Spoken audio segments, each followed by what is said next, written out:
आपको पता है आपके बिजनेस के लिए सबसे इंपॉर्टेंट क्या है? हाँ जी, आंसर है आप खुद। बहुत सारे बिजनेस ओनर्स इस बात को जानते ही नहीं है कि जैसा बिजनेस का ओनर होगा आपका बिजनेस भी वैसा ही दिखेगा। मतलब अगर बिजनेस का ओनर डिसिप्लिन्ड है, ऑर्गेनाइज्ड है, वेल मेंटेन्ड है, तो उसका बिजनेस भी ऑर्गेनाइज्ड और डिसिप्लिन्ड रहेगा। और वहीं पे ओनर ही खुद अनऑर्गेनाइज्ड है, डिसिप्लिन में नहीं है, टाइम का पंक्चुअल नहीं है, तो उसका बिजनेस भी उसी तरीके से वर्क करेगा। ये है day 2 of small business changes जो आपके बिजनेस की दिशा बदल सकते हैं।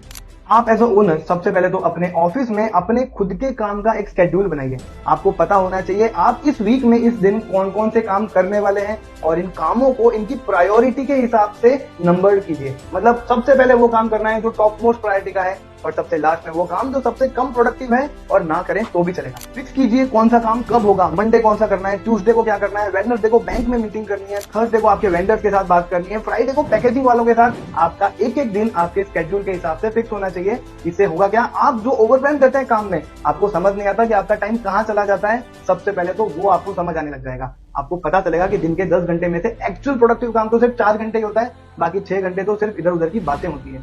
तो जब ये बातें आपके काम में से एलिमिनेट हो जाएंगी तो आपका फोकस सिर्फ आपके काम पे रहेगा। तो आपका सबसे पहला काम है अपने दिन को, अपने वीक को शेड्यूल करना। जितने भी बड़े बिजनेस ओनर्स को देखेंगे सबके पास उनका पर्सनल डे प्लानर्स होते हैं। वो डे प्लानर उनको बताते हैं कि आपको इस दिन में क्या करना है। तो उनका दिमाग ये सोचने में यूज नहीं होता कि हमारा अगला काम क्या है, वो सीधा सीधा अपने काम पे फोकस कर सकते हैं। बात छोटी सी है लेकिन है बहुत इंपैक्टफुल। ये इसीलिए भी इंपॉर्टेंट है कि आपके एम्प्लॉयज और आपके स्टाफ भी आपको देख के डिसिप्लिन में रहना सीख जाएंगे और धीरे धीरे करके आपका पूरा ऑफिस एनवायरनमेंट डिसिप्लिन और ऑर्गेनाइज्ड वे में काम करेगा और 100% इस चीज का आपको और आपके बिजनेस को बेनिफिट होगा।